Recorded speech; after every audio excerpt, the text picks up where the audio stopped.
Ask yourself, what is the first thing you think of when you hear Nordstrom? Most likely, the universal answer is stellar customer service and a very generous return policy. Today, I have decided to do my SWOT analysis on Nordstrom Corporation. Here's a brief overview of Nordstrom.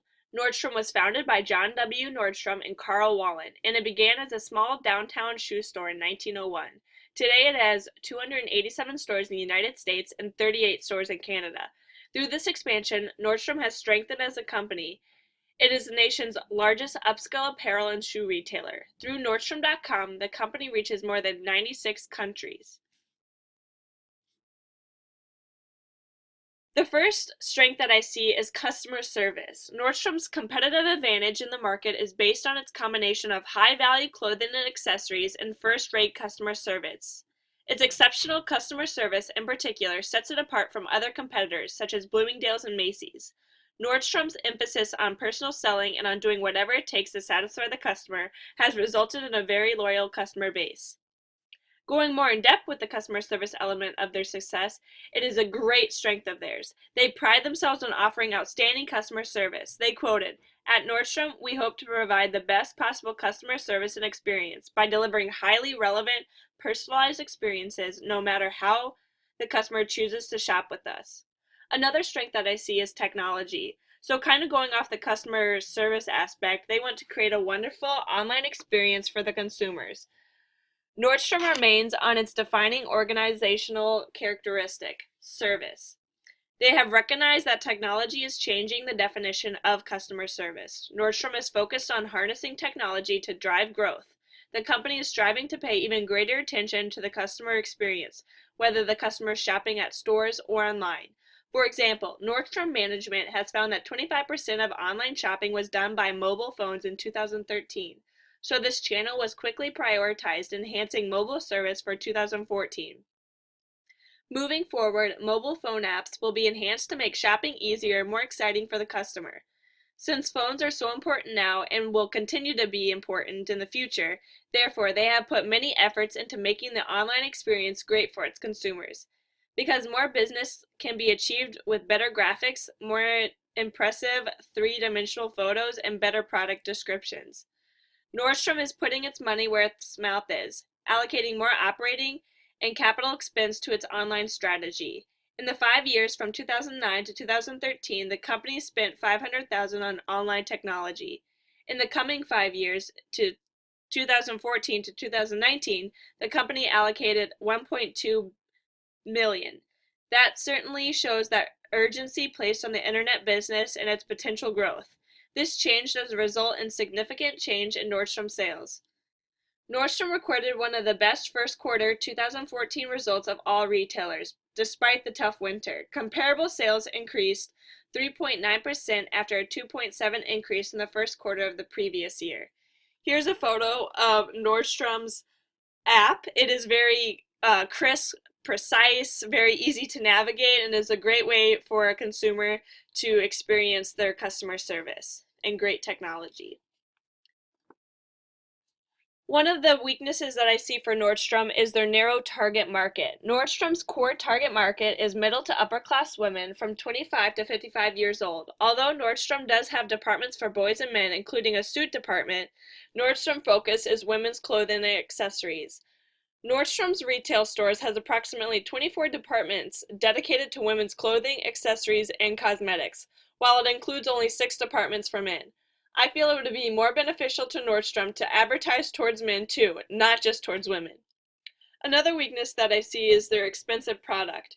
Due to its strong brand, Nordstrom can typically command a premium on the products it sells, which in turn supports higher margins and profitability. However, the cost of its clothing, accessories, cosmetics, etc. is higher than most of its competitors, which makes its product out of reach for many consumers. They want to be one of the highest quality retailers in the business. They do not want a low quality, cheap retailer. They believe in high-end products that are long-lasting, fashionable, and diverse. I see great opportunities for Nordstrom as a company. One in particular is their Canadian stores. Nordstrom's Canadian stores will make a significant contribution to the company's growth over the next several years. With sizes ranging from 138 square feet to 230 square feet, the Canadian locations will be larger than a typical Nordstrom store. Nordstrom has managed to lock down some of the most valuable real estate in Canada for its 6 stores. The company perceives the Canadian market as a $1 billion sales opportunity. Nordstrom's international expansion is expected to account for a significant portion of its capital expenditure of $1.2 billion in fiscal 2016. Another opportunity that I see for Nordstrom is their respect towards the environment. They are striving to produce products with green and organic materials, so the company is producing innovation respecting the environment. Their new goals are focusing on green and organic material. They quoted, "Virtually every aspect of our business affects the environment. We're committed to reducing or eliminating those impacts wherever possible." They are conserving natural resources within their operations by reducing greenhouse gases and using energy, water, and forest resources efficiently. They are also focusing on recycling paper and packaging. They are working with their vendor partners to reduce the amount of materials in their packaging to composting it in their restaurants and office facilities. They're also implementing recycling and waste management programs across their businesses. They are focusing on sustainability in their products and manufacturing. They are offering environmentally friendly apparel, shoes, and accessories at their Nordstrom and Nordstrom Rack stores. Another opportunity that I see for Nordstrom is their Nordstrom Rack. This is more for bargain hunters, focused on emphasizing style while still meeting savings. It is like a Nordstrom outlet store. They have a variety of products with the hottest brands at amazing prices. These racks allow Nordstrom to reach those who are unable to afford Nordstrom products, giving them a broader market to reach.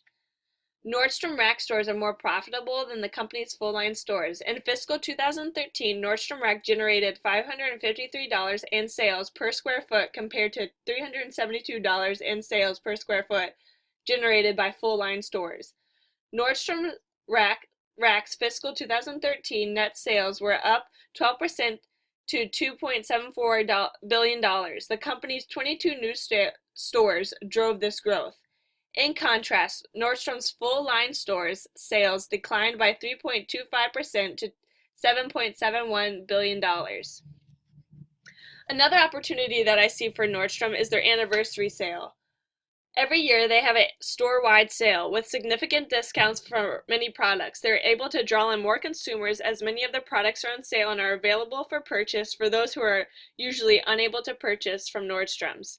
Here is a graph of their sales over the year, and when it reaches its highest peak is where they have their anniversary sale, and that's when they receive the most revenue.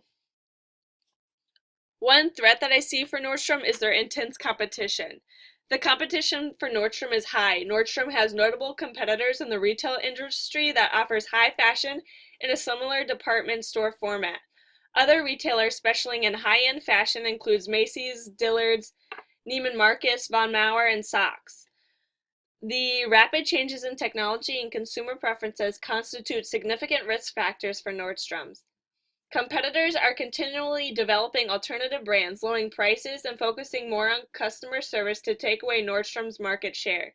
Another threat that I see is their high-priced products. I also mentioned this as a weakness of theirs, but I also see this as a great threat, because economic conditions can be a threat, especially when there are recessions and many consumers forego purchasing extras like designer clothes and designer shoes.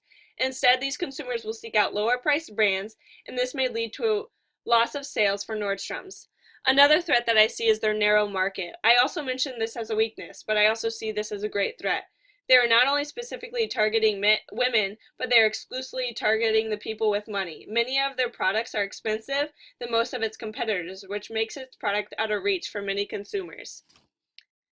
In conclusion, Nordstrom's strengths and opportunities outweigh its weaknesses and threats, allowing them to outperform every retail company. The company is well positioned to continue that success in the future. Here's my works cited. Thank you so much.